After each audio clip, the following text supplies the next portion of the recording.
Hi friends, welcome to infinite world of GK. ഇന്നത്തെ LSS പരീക്ഷയുടെ answer key ആണ്. നിങ്ങൾക്ക് എല്ലാവർക്കും എക്സാം എളുപ്പമായിരുന്നു കാണുമല്ലേ? നമുക്ക് ചോദ്യങ്ങളൊന്ന് നോക്കാം. ആദ്യം നമുക്ക് മലയാളത്തിൻ്റെ ആൻസർ കീ നോക്കാം. ഒന്നാമത്തെ ചോദ്യം, ആരല്ലൻ ഗുരുനാഥർ ആരല്ലൻ ഗുരുനാഥർ പാരതിലെല്ലാം എന്നെ പഠിപ്പിക്കുന്നുണ്ടെന്തോ. ഈ വരികൾ ആരുടേതാണ്? ഉത്തരം ഒളപ്പമണ്ണ സുബ്രഹ്മണ്യൻ നമ്പൂതിരിപ്പാട്. രണ്ടാമത്തെ ചോദ്യം, ആകാത്തതിങ്ങനെ എണ്ണി ചുമ്മാ മാഴ്കൊല്ല എന്നോമൽ ഉണ്ണി എന്ന വരിയിൽ മാഴ്കുക എന്ന വാക്കിൻ്റെ അർത്ഥമെന്താണ്? ഉത്തരം ദുഃഖിക്കുക. മൂന്നാമത്തെ ചോദ്യം, 4ാം ക്ലാസ്സിലെ പാഠഭാഗവും അത് ഉൾപ്പെട്ടിട്ടുള്ള കൃതിയുടെ പേരുമാണ് താഴെ ജോഡിയായി തന്നിട്ടുള്ളത്.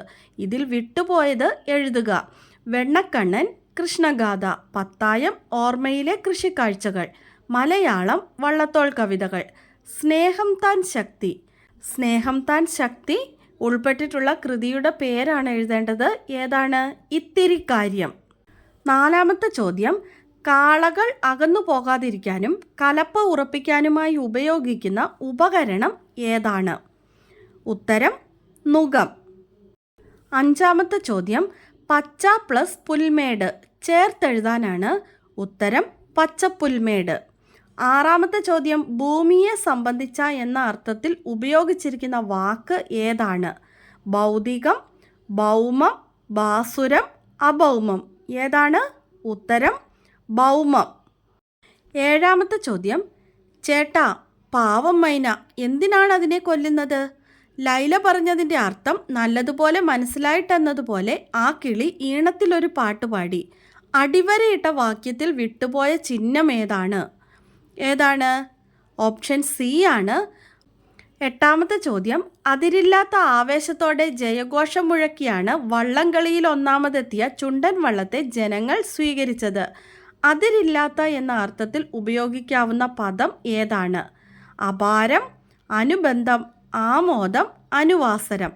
ഏതാണ് അതിരില്ലാത്ത എന്ന അർത്ഥത്തിൽ ഉപയോഗിക്കാവുന്ന പദം? ഓപ്ഷൻ എ ആണ് അപാരം. അടുത്തത് 9ാമത്തെ ചോദ്യം, ശരിയായി എഴുതിയ പദം ഏതാണ്? വിദ്യാർത്ഥി, സമൃദ്ധി, വിശിഷ്ടാതിഥി, പ്രതിധ്വനി. ശരിയായി എഴുതിയ പദം ഓപ്ഷൻ ഡി പ്രതിധ്വനി. 10ാമത്തെ ചോദ്യം, കൂട്ടത്തിൽ ചേർക്കാവുന്ന വാക്ക് ഏതാണ്? അക്ഷി, ലോചനം, നയനം. ഇവയെല്ലാം എന്താണ്? കണ്ണിൻ്റെ പര്യായ പദമാണ്. അപ്പോൾ കൂട്ടത്തിൽ ചേർക്കാവുന്ന വാക്ക് ഏതാണ്? മിഴി. മിഴിയാണ് ഉത്തരം. അടുത്തത് 11ാമത്തെ ചോദ്യം, താഴെ കൊടുത്തിരിക്കുന്ന കവിത വായിച്ച് ചോദ്യങ്ങൾക്ക് ഉത്തരം എഴുതുക. അച്ഛനും അമ്മയും. അമ്മതൻ മാറത്തു പറ്റിക്കിടക്കുമ്പോൾ ആശ്വാസത്തിനതിരില്ല, അച്ഛൻ്റെ മടിയിലിരിക്കും നേരത്ത് അഭിമാനത്തിന് അളവില്ല, അന്തിക്കു പൂനിലാവുണ്ടായിത്തീരുന്നത് അമ്മിഞ്ഞ പാലിൽ നിന്നാണല്ലോ, അന്തിക്കു മാനത്തു മിന്നുന്ന നക്ഷത്രം അമ്മതൻ കണ്ണുനീരാണല്ലോ, പുലർക്കാലത്തിളവയിലൂറുന്നത് അച്ഛൻ്റെ പുഞ്ചിരിയിങ്കൽ നിന്നാണല്ലോ, ഉച്ചയ്ക്കാ വെയിലിന് ചൂടുണ്ടായിരുന്നത് അച്ഛൻ്റെ ചിന്ത കൊണ്ടാണല്ലോ. അമ്മതൻ മാറത്തു പറ്റിക്കിടക്കുമ്പോൾ ആശ്വാസത്തിനതിരില്ല, അച്ഛൻ്റെ മടിയിലിരിക്കും നേരത്ത് അഭിമാനത്തിന് അളവില്ല. അക്കിത്തം അച്യുതൻ നമ്പൂതിരി എഴുതിയ കവിതയാണ്. ചോദ്യം ഇതാണ്, ഉച്ചവെയിലിന് ചൂടുണ്ടാവുന്നത് എന്തുകൊണ്ടാണെന്നാണ് പറഞ്ഞിരിക്കുന്നത്. എന്തുകൊണ്ടാണ്? അച്ഛൻ്റെ ചിന്ത കൊണ്ട്. അടുത്ത ചോദ്യം, അമ്മയുടെ കണ്ണുനീരാണ് ആകാശത്തിൽ നക്ഷത്രങ്ങളായി മാറുന്നത് എന്ന് പറഞ്ഞിരിക്കുന്ന വരികൾ ഏതാണ്? ഏതാണ്? ചോദ്യത്തിലുണ്ടല്ലേ. അന്തിക്ക് മാനത്തു മിന്നുന്ന നക്ഷത്രം അമ്മതൻ കണ്ണുനീരാണല്ലോ. അടുത്ത ചോദ്യം, കവിതയ്ക്ക് ആസ്വാദനക്കുറിപ്പ് എഴുതാനാണ്. എല്ലാവരും നന്നായി ആസ്വാദനക്കുറിപ്പൊക്കെ എഴുതി കാണുമല്ലേ? ആ കവിത ആരാണ് എഴുതിയതെന്ന് എഴുതണം. കവിതയുടെ ആശയം എഴുതണം. നിങ്ങൾക്കിഷ്ടപ്പെട്ട വരികൾ എഴുതണം. നിങ്ങളുടെ അഭിപ്രായങ്ങളൊക്കെ എഴുതണം. നിങ്ങളെല്ലാവരും നന്നായി എഴുതിയിട്ടുണ്ടാകുമെന്ന് വിശ്വസിക്കുന്നു. അടുത്ത ചോദ്യം നോക്കാം. താഴെ കൊടുത്തിരിക്കുന്ന ചോദ്യങ്ങൾക്ക് ഉത്തരം എഴുതുക. ഒരാളുടെ ജീവിതകഥ അയാൾ തന്നെ എഴുതിയാൽ അതിനു പറയുന്ന പേരെന്താണ്? എന്താണ്? ആത്മകഥ. അടുത്ത ചോദ്യം, പൂക്കളില്ലാതെ പുലരിയില്ലാതെ ആർദ്രമേതോ വിളിക്കു പിന്നിലായി പാട്ടുമൂളി ഞാൻ പോകവേ നിങ്ങൾ കേട്ടു നിന്നുവോ തോഴരെ നന്ദി നന്ദി. സുഗതകുമാരി ടീച്ചർ എഴുതിയ നന്ദി എന്ന കവിതയിലെ വരികളാണ്. ഈ കവിതയിൽ ചങ്ങാതിമാർ എന്ന അർത്ഥത്തിൽ പ്രയോഗിച്ചിരിക്കുന്ന വാക്ക് ഏതാണ്? തോഴരെ നന്ദി നന്ദി. ഏതാണ്? തോഴർ. അടുത്ത ചോദ്യം, താഴെ കൊടുത്തിരിക്കുന്ന സൂചനകൾ ഉൾപ്പെടുത്തി ജീവചരിത്രക്കുറിപ്പ് തയ്യാറാക്കുക. സുഗതകുമാരി മലയാളത്തിലെ പ്രശസ്ത കവയത്രി, പരിസ്ഥിതി പ്രവർത്തക. ജനനം 1932 ആറന്മുള. മരണം 2020 ഡിസംബർ 3. അച്ഛൻ ബോധേശ്വരൻ, കവി, സ്വാതന്ത്ര്യ സമര സേനാനി. അമ്മ VK കാർത്യായനി, സംസ്കൃത പണ്ഡിത. വഹിച്ച പദവികൾ: കേരള വനിതാ കമ്മീഷൻ്റെ ആദ്യ ചെയർപേഴ്സണാണ്. ചീഫ് എഡിറ്റർ, തളിര് മാസിക. അഭയ, സ്ഥാപക സെക്രട്ടറി. പ്രധാന അവാർഡുകൾ: എഴുത്തച്ഛൻ പുരസ്കാരം, കേരള കേന്ദ്ര സാഹിത്യ അക്കാദമി പുരസ്കാരങ്ങൾ, ഓടക്കുഴൽ പുരസ്കാരം, വയലാർ അവാർഡ്, പത്മശ്രീ പുരസ്കാരം. പ്രധാന കൃതികൾ: രാത്രിമഴ, അമ്പലമണി, പാതിരാപ്പൂക്കൾ, വാഴത്തേൻ, മുത്തുച്ചിപ്പി. ഇവിടെ എല്ലാവിധ സൂചനകളും തന്നിട്ടുണ്ട്. ഇതെല്ലാം കൂടി ചേർത്ത് നിങ്ങളൊരു കുറിപ്പ് പോലെ എഴുതിയാൽ മാത്രം മതി. എല്ലാവരും നന്നായി എഴുതി കാണുമെന്ന് വിചാരിക്കുന്നു. നമുക്ക് ഇംഗ്ലീഷിൻ്റെ ക്വസ്റ്റ്യൻ പേപ്പർ കാണാം. ഒന്നാമത്തെ ചോദ്യം, read the following passage and answer the questions that follow. A full moon was rising. Little stars were blinking to greet the moon. A soft wind carried the fragrance of wildflowers into the room. From the distant skies, Ivan heard the song of a nightingale. Question number A. A soft wind carried the fragrance of wildflowers. Which term can be used instead of soft wind? ഇവിടെ നമുക്ക് തന്നിരിക്കുന്ന പാസേജിലെ ഒരു വരിയാണ് A soft wind carried the fragrance of wild flowers. ഇവിടെ soft wind എന്ന പദത്തിന് പകരം ഉപയോഗിക്കാവുന്ന ഒരു വാക്കാണ് നമ്മൾ എഴുതേണ്ടത്. ഓപ്ഷൻസ് ഉണ്ട്: സ്റ്റോം, ഗെയിൽ, ബ്രീസ്, സൈക്ലോൺ. ഏതാണ് സോഫ്റ്റ് വിൻഡിന് പകരം ഉപയോഗിക്കാവുന്നത്? ബ്രീസ്. Answer breeze. അടുത്ത ചോദ്യം, make A meaning full word using the letters given and complete the sentence. ഇവിടെ കുറച്ച് ലെറ്റേഴ്സ് തന്നിട്ടുണ്ട്. താഴെ തന്നിരിക്കുന്ന സെൻറ്റൻസ് കംപ്ലീറ്റ് ചെയ്യാനാണ് പറഞ്ഞിരിക്കുന്നത്. She likes the dash of jasmine flowers. എന്താണ് answer? Fragrance. She likes the fragrance of jasmine flowers. Next question, the above passage is a description of a night scene that king Ivan saw through his window. If it was in the morning, what could be the scene? Describe it. ഇവിടെ തന്നിരിക്കുന്ന passage king Ivan ജനാലയിലൂടെ കണ്ട night സീനാണല്ലേ.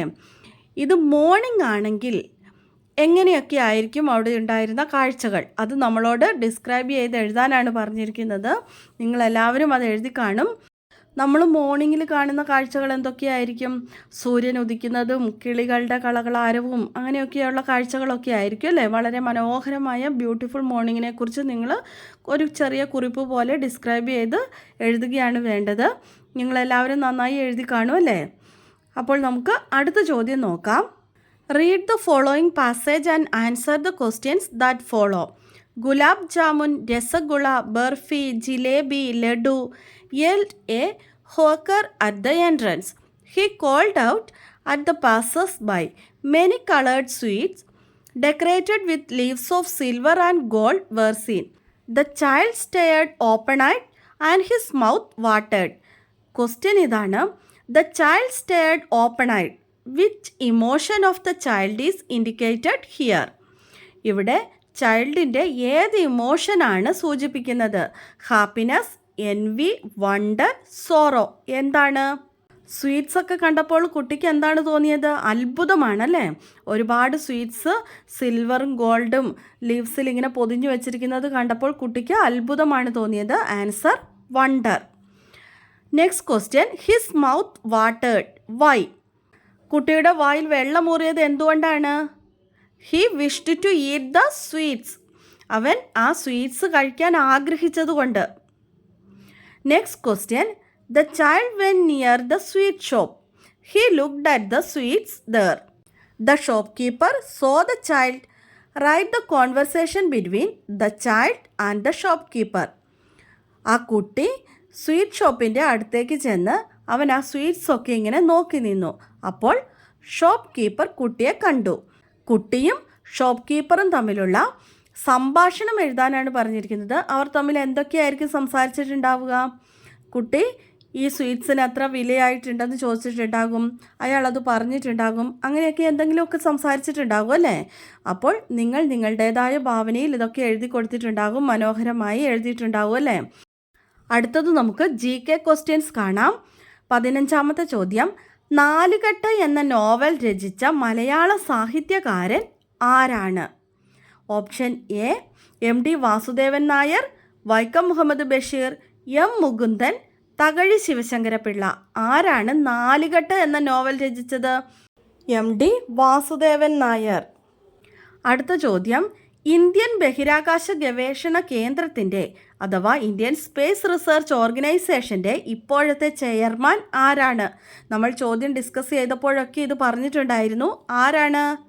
Doctor V Narayanan. 17ാമത്തെ ചോദ്യം, ചുവടെ നൽകിയിട്ടുള്ളവയിൽ വിമാനത്താവളമില്ലാത്ത കേരളത്തിലെ ജില്ല ഏതാണ്? Options നോക്കാം. മലപ്പുറം, കോഴിക്കോട്, എറണാകുളം, തിരുവനന്തപുരം. എവിടെയാണ് വിമാനത്താവളം ഇല്ലാത്തത്? കോഴിക്കോട്. കോഴിക്കോട് വിമാനത്താവളം എവിടെയാണ് സ്ഥിതി ചെയ്യുന്നത്? മലപ്പുറം ജില്ലയിലാണ്. ആൻസർ കോഴിക്കോട്. അടുത്ത ചോദ്യം, ഇന്ത്യയിൽ സെപ്റ്റംബർ 5 അധ്യാപക ദിനമായി ആചരിക്കുന്നത് ആരുടെ ജന്മദിനത്തിലാണ്? ആരുടെ ജന്മദിനത്തിലാണ്? Doctor S Radhakrishnan. അടുത്ത ചോദ്യം, ഓമനത്തിങ്കൾ കിടാവോ നല്ല കോമള താമര പൂവോ എന്ന് തുടങ്ങുന്ന താരാട്ടുപാട്ട് രചിച്ചത് ആരാണ്? ഉത്തരം ഇരയിമ്മൻ തമ്പി. അടുത്ത ചോദ്യം, പ്രായം കുറഞ്ഞ ലോക ചെസ് ചാമ്പ്യൻ ആരാണ്? കഴിഞ്ഞ ദിവസം നമ്മൾ പറഞ്ഞ ചോദ്യമാണിതല്ലേ? ഉത്തരം D ഗുഗേഷ് അല്ലെങ്കിൽ ഗുഗേഷ് D. അടുത്ത ചോദ്യം, നൃത്തത്തിനും അഭിനയത്തിനും സംഗീതത്തിനും മുദ്രയ്ക്കും ഒരുപോലെ പ്രാധാന്യമുള്ളതും കലകളുടെ രാജാവ് എന്നറിയപ്പെടുന്നതുമായ കലാരൂപം ഏതാണ്? ഉത്തരം കഥകളി. അടുത്ത ചോദ്യം, 2024 ഉരുൾപൊട്ടലുണ്ടായ മുണ്ടക്കൈ, ചൂരൽമല, പുഞ്ചിരിമറ്റം പ്രദേശങ്ങൾ കേരളത്തിലെ ഏത് ജില്ലയിൽ ഉൾപ്പെടുന്നു? ഉത്തരം വയനാട്. അടുത്ത ചോദ്യം, ഇന്ത്യയുടെ കിഴക്കേ അറ്റത്തുള്ള സംസ്ഥാനം ഏതാണ്? ഉത്തരം അരുണാചൽ പ്രദേശ്. അടുത്ത ചോദ്യം, മനുഷ്യ ശരീരത്തിലെ അരിപ്പ എന്നറിയപ്പെടുന്ന അവയവം ഏതാണ്? ഉത്തരം കിഡ്നി അല്ലെങ്കിൽ വൃക്ക. പേപ്പർ 1 ചോദ്യങ്ങൾ കഴിഞ്ഞിരിക്കുകയാണ്. അടുത്ത വീഡിയോയിൽ നമുക്ക് പേപ്പർ 2 ആൻസേഴ്സ് കാണാം. നിങ്ങൾക്ക് എല്ലാവർക്കും എത്ര മാർക്ക് കിട്ടുമെന്നൊക്കെ കമൻറ്റ് ചെയ്യാൻ മറക്കരുത് കേട്ടോ.